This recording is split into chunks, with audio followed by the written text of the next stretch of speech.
Okay, guys, welcome to the Better Than Yesterday podcast. I am Oliver Saunders. I'm Adam Churchman. And we have today Marie Pereira on our podcast. Thank you so much, Marie, for coming. You are an amazing person. Thank you for taking time out of your busy schedule to come and talk with us. Thank you for having me. Oh, anytime. And suck passe. Shout out to my fellow Haitian. You know, we gotta support each other. We gotta do it. Adam, you want to kick this off, my man? Yeah, we are so excited for today's conversation.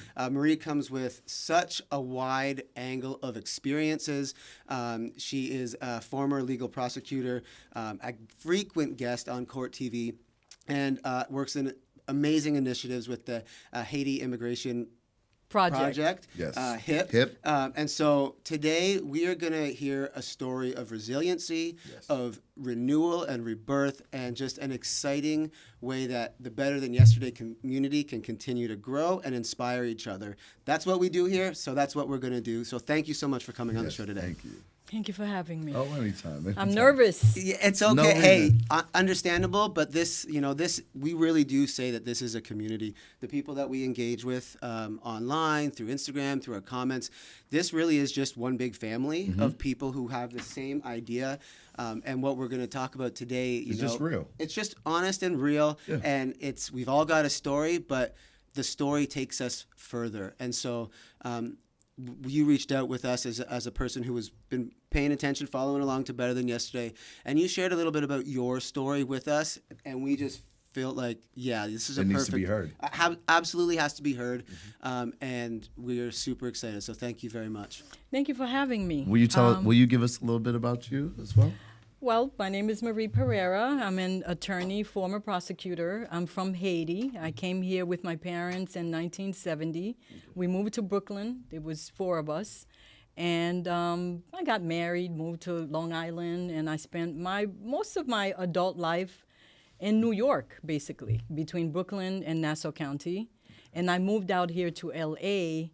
about a year and a half ago. Oh, wow. Yes. Oh, wow. And my mom is a big fan of yours. She says nothing but great things about you. And so we're very blessed to have you. How do you like LA? How do you like LA in comparison to New York? I was just in New York last week. You know, I grew up in New York. I had my children there, got married there. 3 times. I've been married 3 times. I'm at number 2. I always say 2 and through. All right. So, I mean, I love LA because I feel like LA is a part of my journey. Yes. I never thought in my life that I would be living in LA. My daughter lives out here, and she's been out here for maybe since about 2016 with her husband and my grandson. So I used to do the back and forth grandma thing. And then last year, I had something catastrophic that happened in my life. And I was in New York, and my daughter said, Mom, you should come see me. It was around Mother's Day. My tragedy happened April 11th, 2024. And she said, you need to get out of New York. The vibe there is not good for you. Come see me for Mother's Day. And I came to see her and my grandson, and I never went back. That's beautiful. I didn't even plan to stay. But as things unraveled and developed in New York, God was speaking to me and said, this is not someplace where you physically need to be in right now. You know what? That's a beautiful thing. And family is very important and very refreshing. You know what I mean? I feel like whenever I spend time with my family, I feel rejuvenated. I feel ready and back and ready to get back to life and everything. Do you feel like you get that new rejuvenation from being around your grandson? My grandson, Jacob. Yeah, grandson and yes. Yes, I love him. He stimulates me. He gives me a reason to do better, be better, and take care of my physical health and my mental health. I love that. And New York was a space that at that time did not promote good physical health for me and good mental health. Oh, well, I'm glad you were able to get back. And then I'll let you go. I would just wanted to say that my dad did something similar. He came out to visit me once in Las Vegas, and he wasn't planning on staying or anything like that. And he did, and he ended up living 5 minutes down the street from me now. And I could just say from the other side, you don't know. I don't know if you know how much of importance you are, or how much it is to have a family member that's close, that could help with the kid, that you could trust, that you love, that your love, that loves your kid. So it's a big deal that you were able to do that. And I'm very happy for you, and I'm very happy for your grandson as well. Yeah, and that was, part of my decision-making process, because you have to weigh the risk and the benefits to say, okay, to just flat out leave New York, where I grew up my entire life. My entire existence Your was in New York, familiarity. right? And to come out to LA, and then decide to stay. So, Jacob was a big factor in me staying, as well as what I said, me trying to protect my mental health and my physical health. So let's dive into a little bit of that. You mentioned, you had a tragedy take place in your life. Yes. Which out of that tragedy, you've now begun rebuilding and building this beautiful life. Are you comfortable sharing, with our listeners, as much of that as you would like, that what took place and how that's now led you to where you are? It's a lot, yeah. My husband died after a long illness. Before we got married, he lived down in the World Trade Center area. Okay. I didn't know him then. He was in his 40s, I think. And he was an IT person at the time, and he was traveling when the towers fell. But from what I'm being told, he had an apartment down there. Okay. And so when he got home, a few months later, they said, okay, everybody come back. It's safe to go back. So he went back to his apartment, and he lived there maybe for about 8 months after. And he said to me, when the towers fell, I wasn't home, and I moved back home, but every time I would go home, there would be like a covering of dust on my furniture, and I'd have the housekeeper clean it, and eventually I moved because he was tired, he said, of living down there with the dust all the time. Of course. But he had a very expensive mattress that he had paid thousands of dollars for, so he took his mattress with him. Mm-hmm. And then fast forward 3 years later, we meet. I didn't know him then. We met on a blind date. Mm-hmm. My friend Maggie set us up. Mm-hmm. I had been divorced from my first husband 2 years in. I had 2 little girls at the time, and I was like a workaholic, mm-hmm. and hadn't dated in 2 years. So when I met Charles, we met at a Starbucks near my house, and I don't know what it was. I don't know if it was the desperation of being alone for 2 years and not having any male attention. I just loved him immediately. Yeah. And I'm fussy. Right? Everything about him. He had a swag. Yeah. First of all, he looks just like Michel Martelly, the former Haitian president. Okay. Which I think, he's hot. Yeah. Love that. Something about him. Yeah. He's got like that. That swag, yeah. Come here, girl swag. Yeah. Okay. The moment he walked in, I knew that was my man. Trouble. Yeah. I love that. It was terrible. Yeah. I just was obsessed with him. Yeah. Everything, the way he dressed, his hands, his just swag. Yeah. And he was from Haiti too. Right. And he didn't have like a big accent. Accent is, not that I don't like an accent, but he didn't have that I am Charles kind of accent. He sounded regular. Right. He dressed well. He was smart. He had an MBA. He was at the time running his own company. Mm-hmm. And we hit it off. Mm-hmm.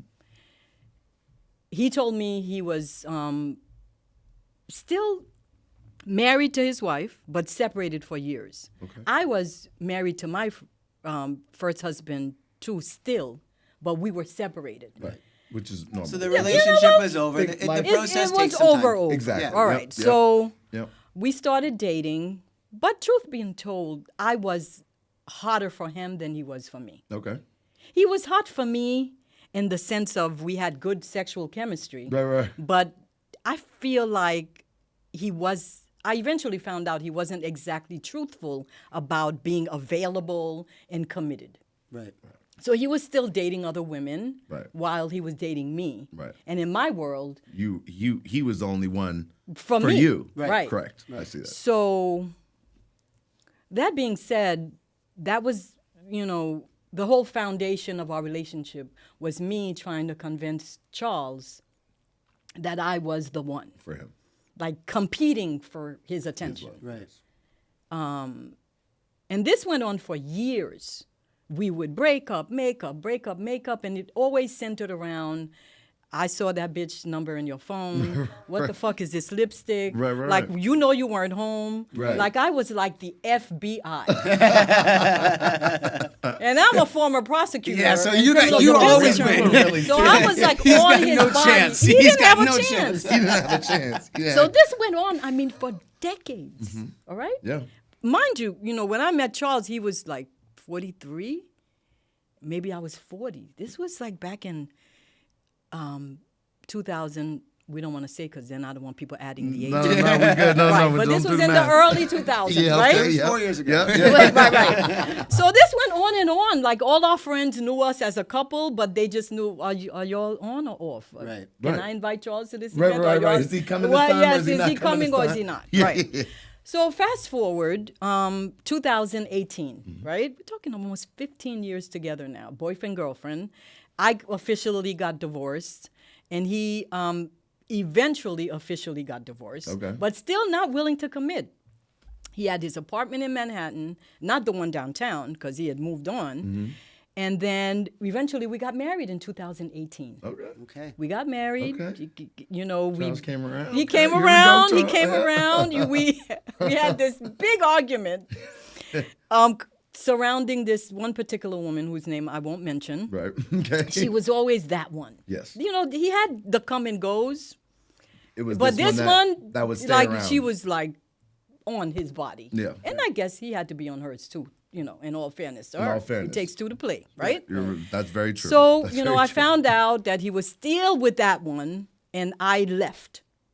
I didn't move to Haiti, but I had a thought about moving to Haiti, and I went down there to explore options. I was gonna I'm a nurse. I'm a registered nurse. Okay, you got Yeah. many Beef- hats. Yeah. Many. Like I said earlier, like the list of Right, things that- right. I love it. So Successful, before independent, I became an powerful attorney, I was a nurse. Yes. Haitian Hey, nurses. Yes. My Right, grandmother right, was a nurse exactly. as well. Yes. So I went to Haiti, and then Charles was looking for me.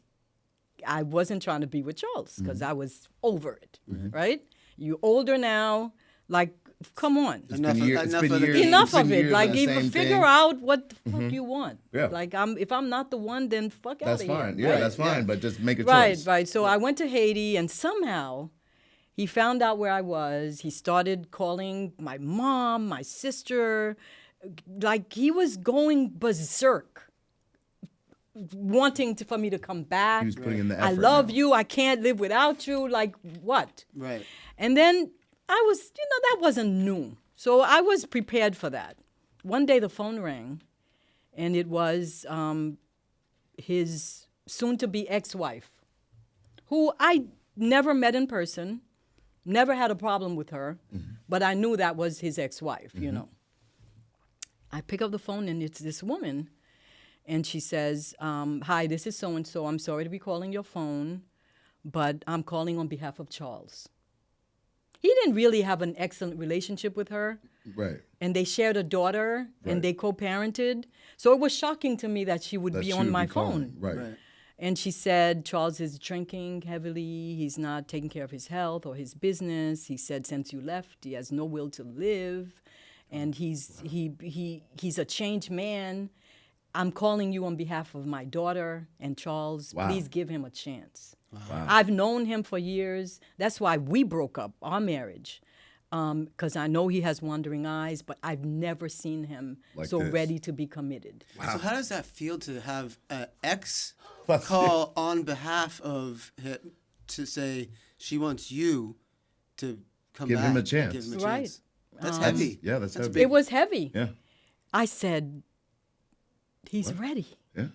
Because why would he ever call her? Right. Like, I'm not even friends with her. Right. We weren't enemies, but we certainly didn't. She knew I was in Charles's life because throughout the years, he had a little daughter, 4 years old. I met her. Right. And you know, it was always a little issue with the daughter because I think growing up, she always felt like my mommy and daddy could have gotten back together if it wasn't for you. Which isn't the truth, but that's how. Right. That's how. Right. So there was always an issue between me and her, the little girl. Right.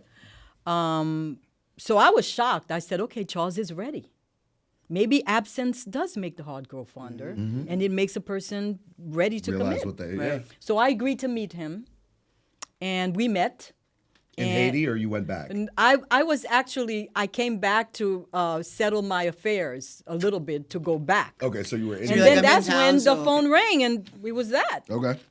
So I met with him, and immediately, see, that was the issue between me and Charles. I couldn't resist Charles. When you would see him, it's like you Right. would pick back up Yes. wherever you left Yeah. off. It doesn't matter how much yes. time. It doesn't. Or All- what it what all- he had Right, done. it all flows back to you. Yes. Yeah. The chemistry physically was off the chain. It was just not good for me. Right. Like a drug. I was gonna say it was almost like just like a toxic. Right. So Like whenever sex we broke up, fuels. yes. Yeah. Whenever we broke up, I would physically have to leave Right. because I didn't have a chance Being around still. if I was close proximity. Right. Yeah, we talk a lot about Right? sometimes. Yeah. the- No, Like, that's- but what? That's just a distance. fucking That's- addiction. No, yeah, that's Yeah, an it is. addiction. Call And it you what know- you want. And you know what? And I love the fact that you are being so transparent with this because I feel like there are so many people that are in these situations or in these relationships and don't even view it as They don't a have the- negative right, the habit mindset. that's forming or building and da-da-da. You know what I mean? So I love that. I feel like this is gonna help Yeah. so many people. It was like an It's gonna help addiction so many people. to something that you knew was not good for you, But you can't but stop. you going. loved it. Right. Wow. Right. All right? Yeah. Right. So we met, and then immediately we got back together. He said, "What do you need me to do?" And we're grown people. Yeah. But, you know, when it comes to matters of love, It's- you're like fucking kids. Yeah. So I was Yeah. like, first of all, I was so excited because my man was back. Right, of course. And- you think he's coming back the right way. Right, the right way. That call from his soon-to-be ex, It's huge. right.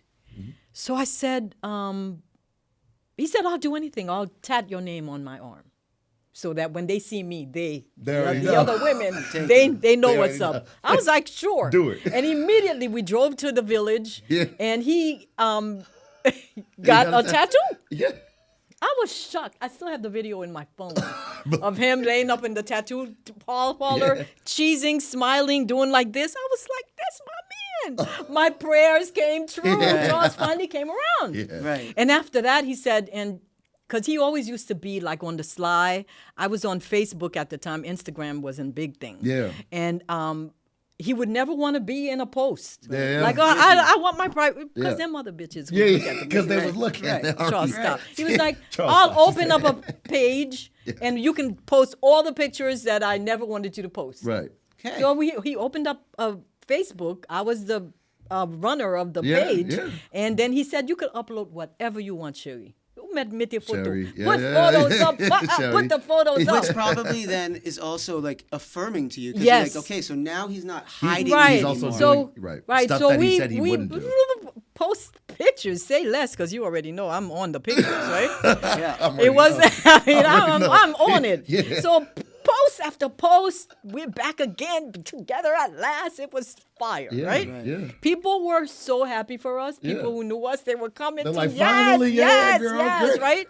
And then came the last thing. I said, you're gonna have to make sure that I believe that you ended it with so and so, right? Right. The one. The one. Yeah, yeah.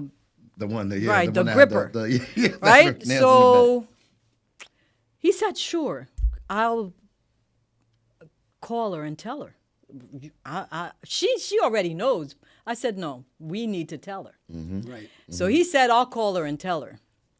And I Put said, that on speakerphone. I said, how about we do it now? bed. Yeah. Show me how serious And you are. before he could, I was on a three-way because I had her number on speed three-way. dial. You didn't need speakerphone. Right. you're So you're we nothing to did play that. with. And so she's like, hello.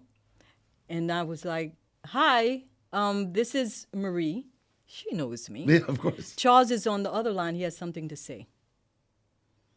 And then he said, Marie and I are getting married. And I just felt like it was fair to let you know that whatever we had going on It's gotta stop. it's got to stop because I'm committing to her. And I'm sorry about everything, but I think it's best if I'm think it's time. transparent. And she went off. She was like, oh my God, what the fuck? Da, da, da, da. Yeah. And then the call ended. Yep. And that was check. Yep, that was it. You know, Yeah, you did it. You transfer- did it. right. You had, you didn't have, it doesn't matter what she had to Yeah, say exactly. back. So she needs to know after that, information. I felt better. Mm-hmm. And we got back together and we eventually got married. Okay. It was all within the same year, Okay. 2018. And I moved in with him at his home in Long Island, right? Okay. Everything went well until it didn't go well anymore. Because that same woman Oh, the same one? popped up again. Investigation revealed Yeah. investigator, Yeah, investigator. You got down that to it. something was brewing.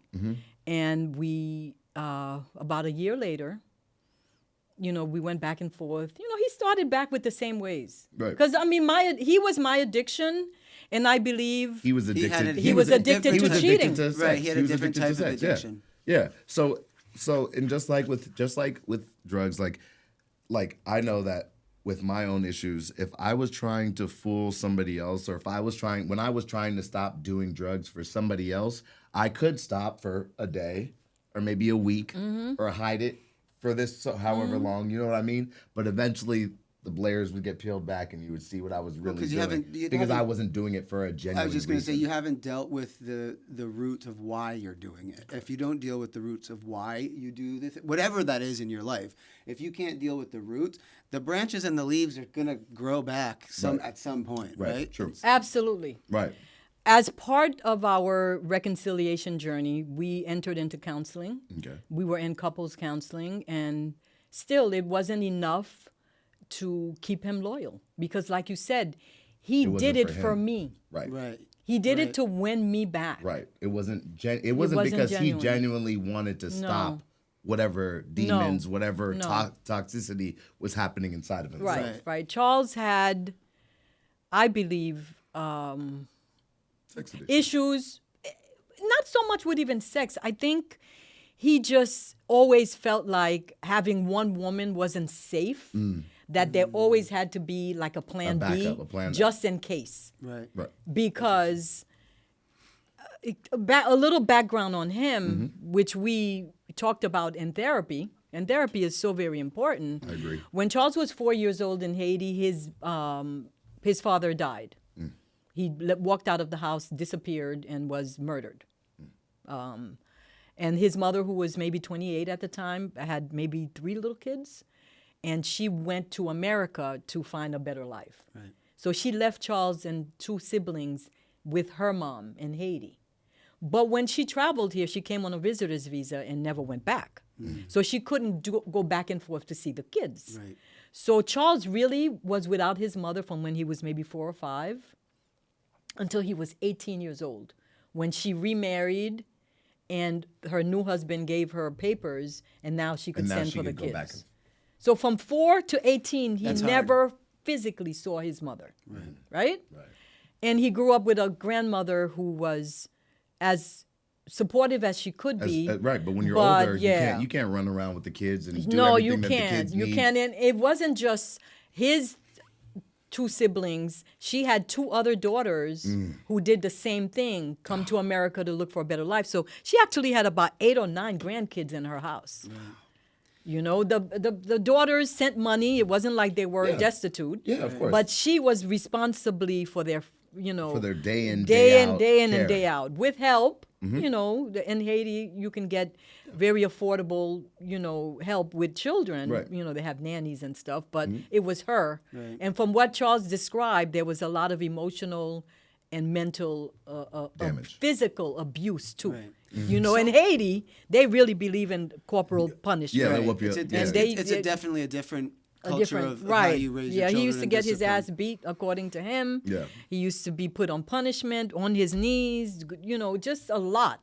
So walk me through, because you know, he has that upbringing, which has baggage to it. Right. Your relationship is up and down and heartbreak and back Right. together. Walk me through sort of that next stage of, like, you guys are together and then some Yeah. bad news sort of Right. hits.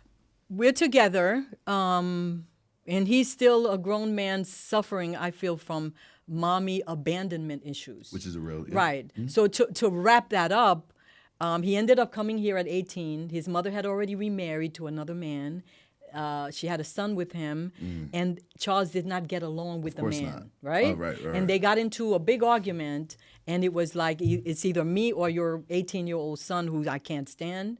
And they got into a physical altercation, and his mom basically said, "You need to leave," and chose her man.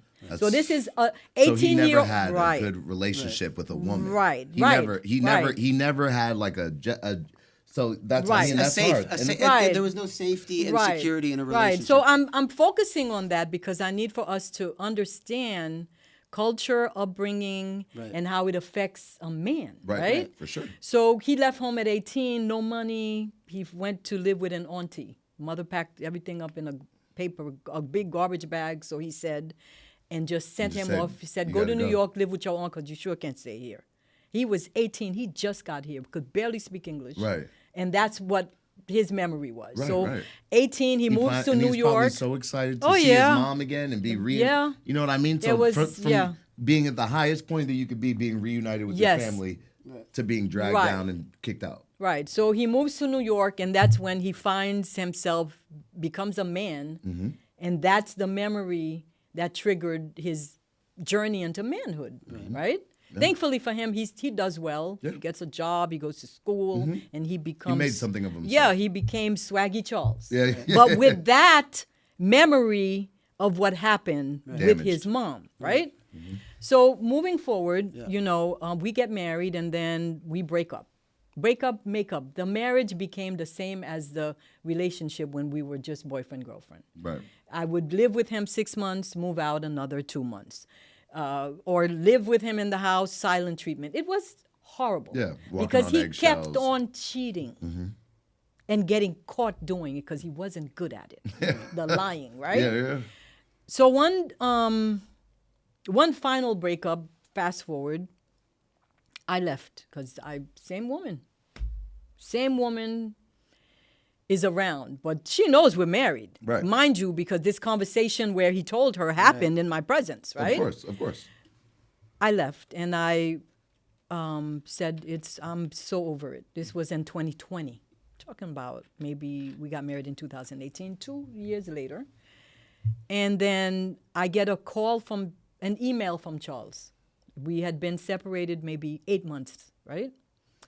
And he said to me, "I know you left because you needed to take care of your mental health, but you're still my wife."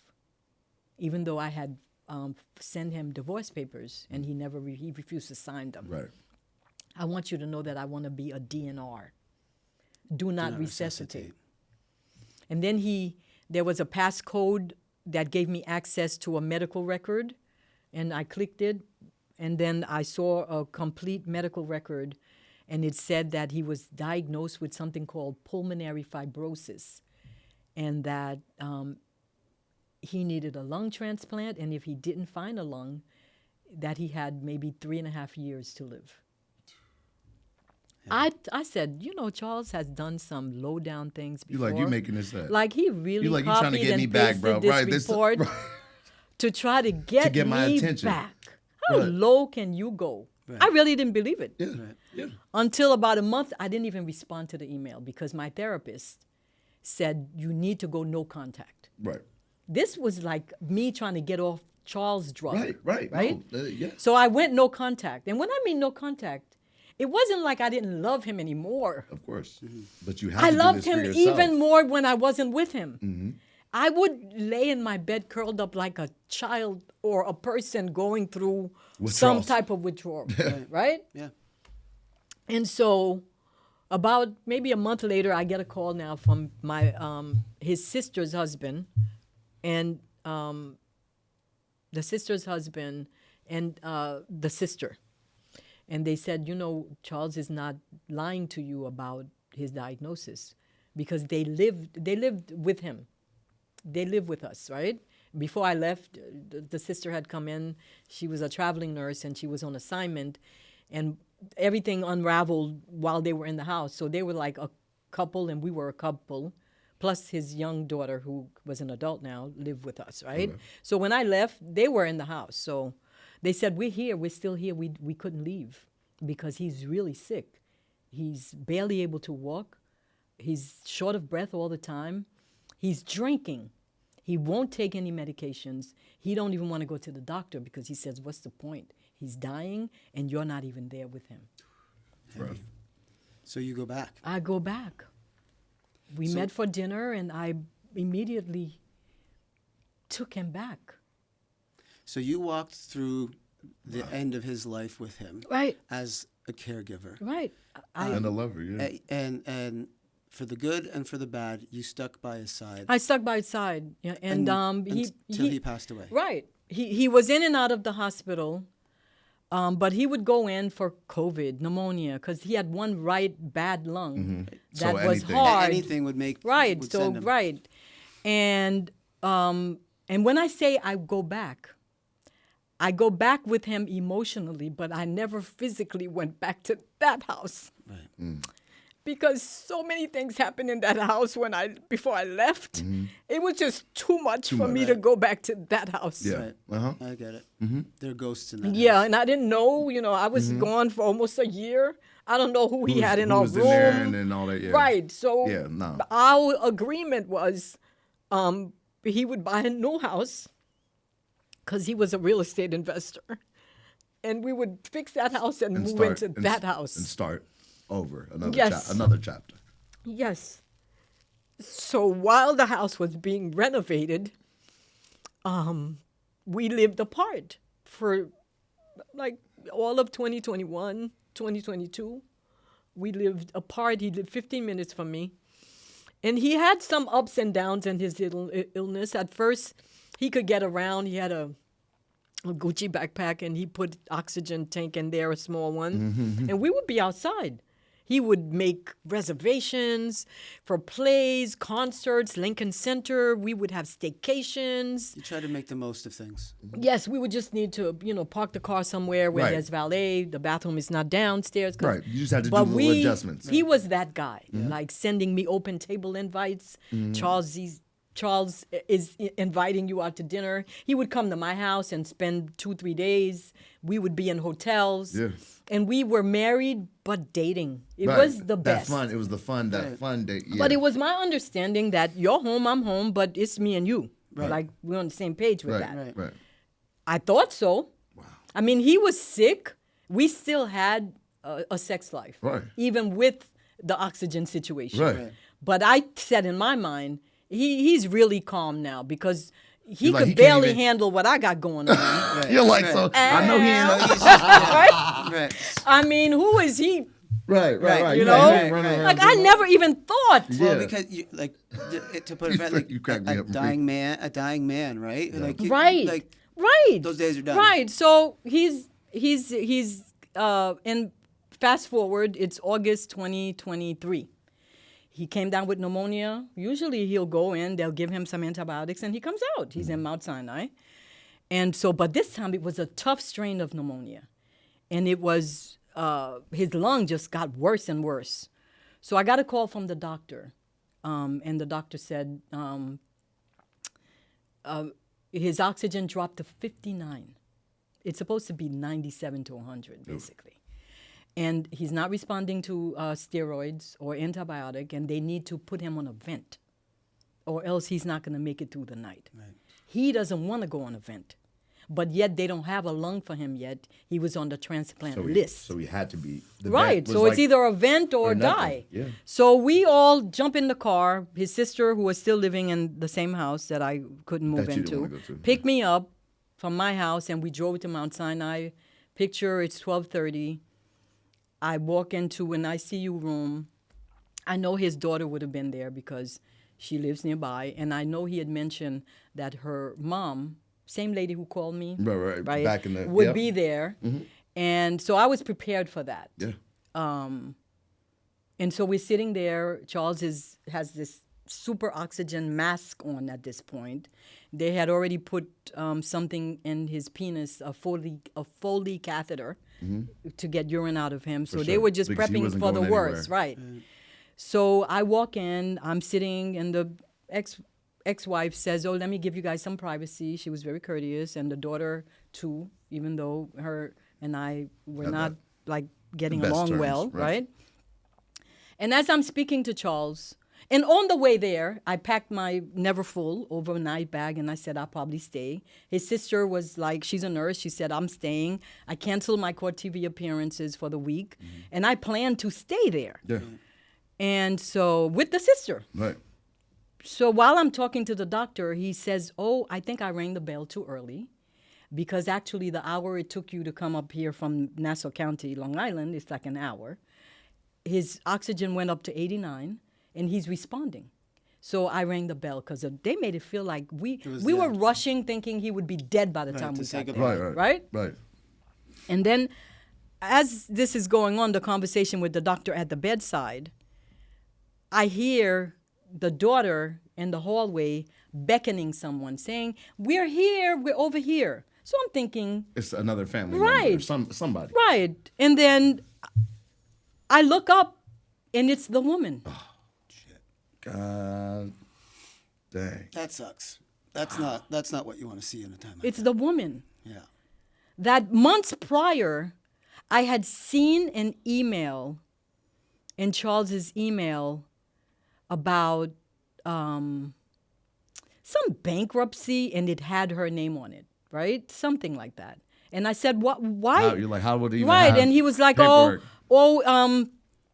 she her brother bought a house from me. He was an investor, and we're trying to do a short sale on the house, and they had to file for bankruptcy to stop the bank from foreclosing, some convoluted thing. he just used And I some of was that. like, he was like, I'm not with her. Why are you so obsessed with this? Just because when you break up with somebody, they're dead to you, which is true. If I yeah. don't fuck with you, I don't fuck with you. Right. Especially if we ain't got no That's like- kids. that's like my- Right. my We're wife not is doing like- that. If we right. have kids, I No, still yeah. talk to my first husband. Right, because you got to. Because I got to. We got because two you kids. But co-parent. if I ain't got no kids with you, On to the next.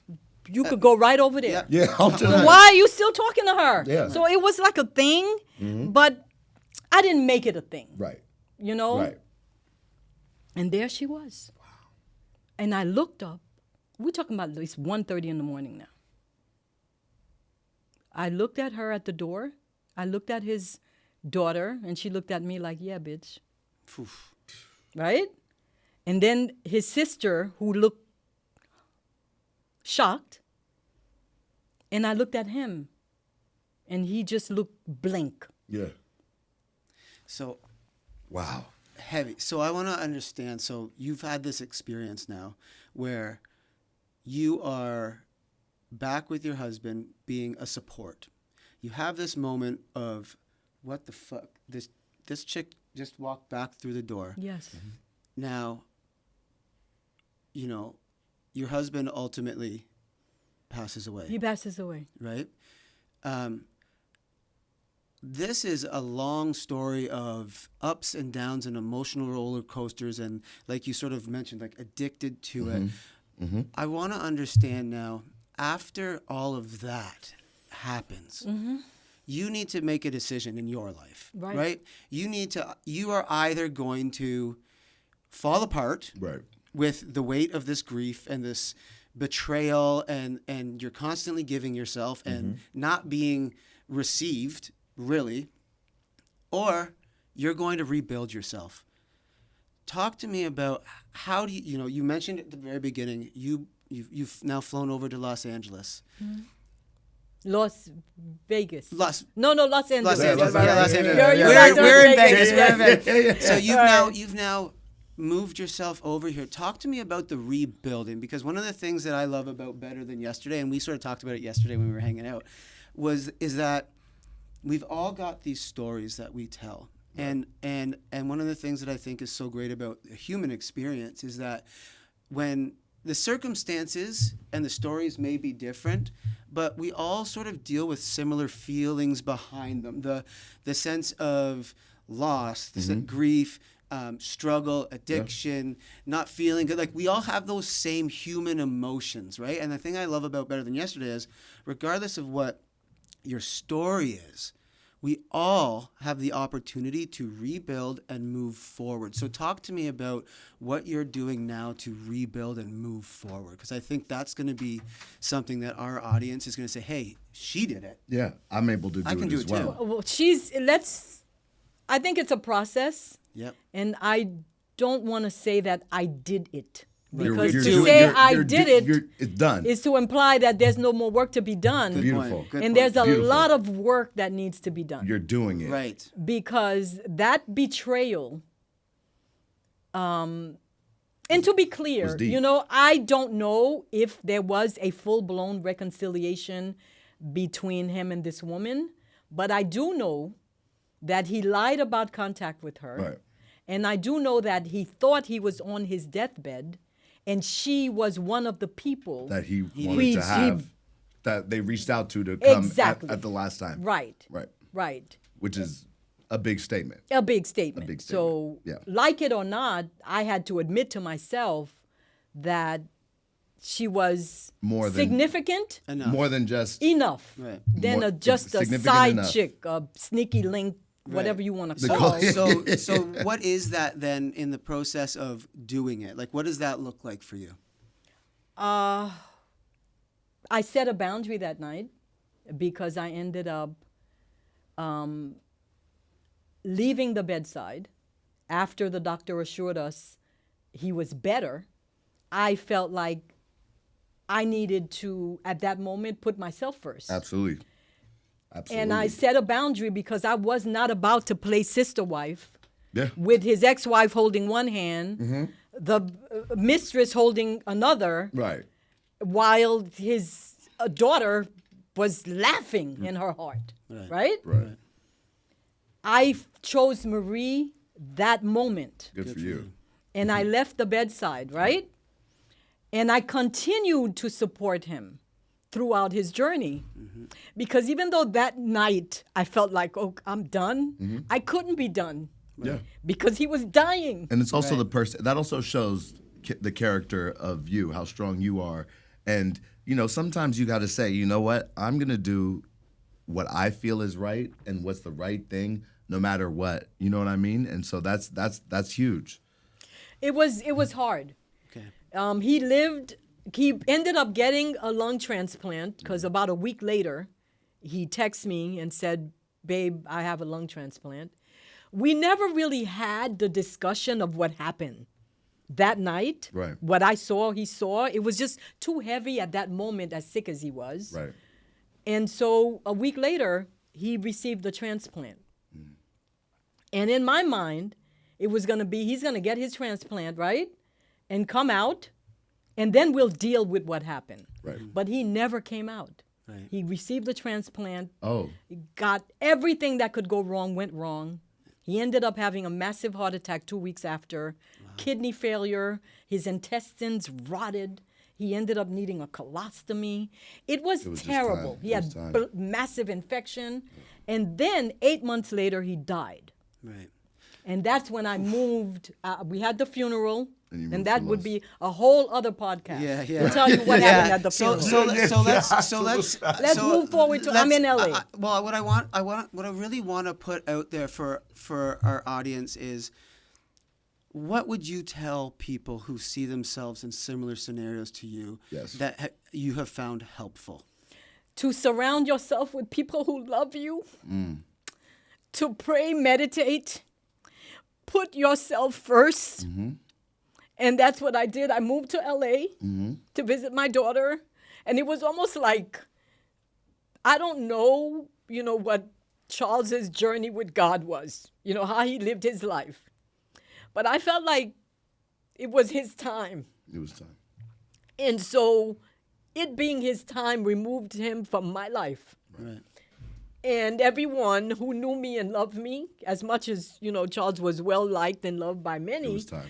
They all, I think, said, Charles is gone and we're sorry about the fact that he is gone. Absolutely. But he was not good for you. And it gave you your life back.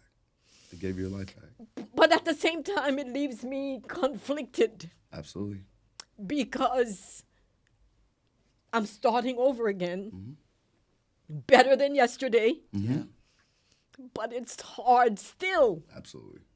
And that's real life. Yeah, so I ended up coming down here, and what do you say? What do? You let go and you let God.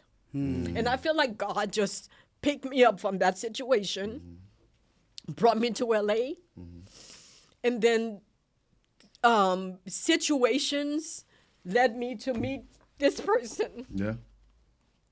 And Shout I out to read her Mom. book.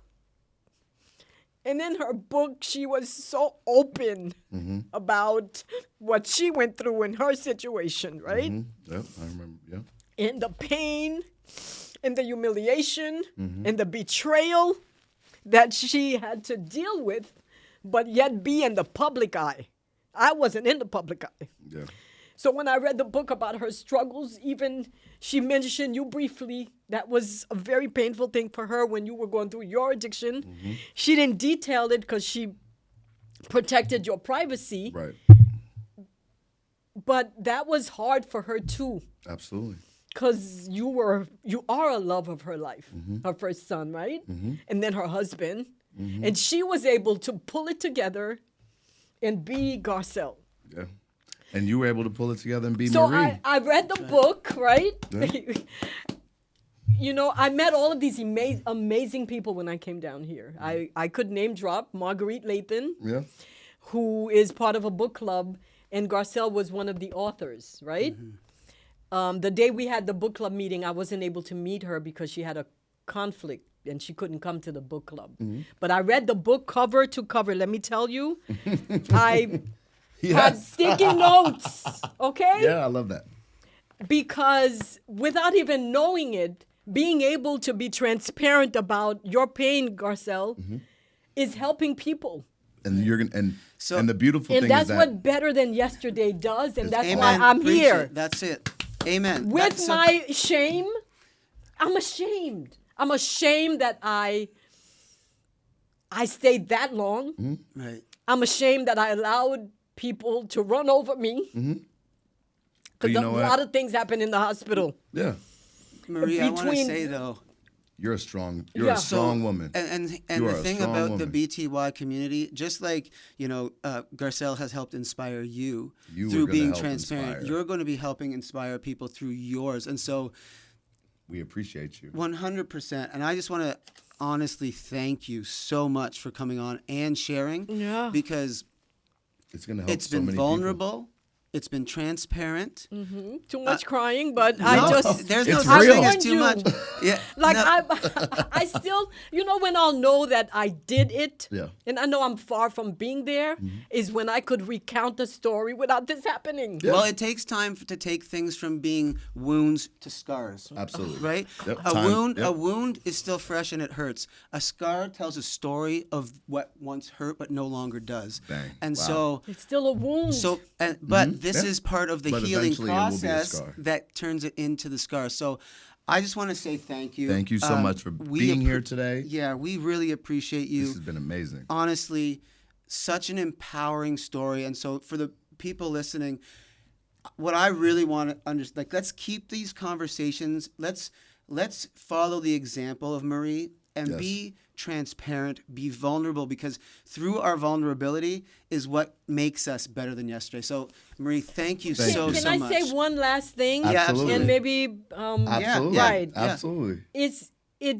I just don't even want to take the credit because I'm still in the process. Yeah. Right. I really credit Garcelle for helping me to find the strength and understanding like I am not alone. Yeah, Right. and it takes a village. Right? Because It takes a sometimes you village. think it's something wrong with you. The rejection is about you. You're the only person going Right. through this. You're the And- only person that But understands no, what's going on. I just want to read just a couple Yeah. of lines. Do your thing, absolutely. And if you edit anything out, not this one. We don't usually edit anything All out. right, okay. It says, my knee-jerk reaction to change was always to equate it with defeat. My second divorce hit me even harder than I had expected because it was on display for the whole world to see. By my mid-40s, I had grown accustomed to having titles, wife, mother, attached to my name, right? Wife, mother, legal analyst, founder of Haiti Immigration Project, badbitch.com. Right? All right? All right. I thought I had mastered the art of being a good woman, which I thought I was. I was in a great place in my career and optimistic about what the future held. I hated the prospect of having to start over from ground zero and to open myself up in a romantic way all over again to someone brand new, which is why women stay and men stay too in toxic Because it's type easier. relationships, It's easier. right? Because you think, I put so much into this, Yeah. I gotta keep going, gotta keep right? going. Right. Especially as a single mother with 3 kids, it's only more recently I've been able to readjust my thinking and embrace the idea that starting over doesn't necessarily mean going backwards, right? I'm constantly reminded that sometimes God chooses things for you that he or she knows you don't have the strength to choose for yourself. Letting go and letting God, as they say. That's amazing. So Thank you, Marie. that's what Better Than Yesterday It's all stands about. for, It's right? all about. 100%. Absolutely. Yeah. Absolutely. Thank you and so we much. appreciate you, and you have been amazing. This will not be the last time that we have Marie on the podcast. I would agree. So you guys just I'm officially requesting a podcast with me and Garcelle so that I could give her her flowers as There she we go. deserves. and we will put that down. We will put that down. Marie, thank you so much Thank for your you so time Thank today. you. Sorry about all the tears, people. Oh, but, no, you are but amazing. I'm fine. You are I amazing. don't think the tears are tears to be concerned about. Right. I feel like it's part of my healing journey. Absolutely. Understanding that it's okay not to be okay. Absolutely. And Absolutely. still look fly and fly, yeah. though. Yeah, Let's that not part. forget that. That part. We're not trying to play with that. part. Whatever We're not playing happens. with- Sac passe, ma boulette, baby. You know what it is. All right, guys. Thank you so much, right. Marie. Thank you so much, guys. Better than yesterday. Thank you.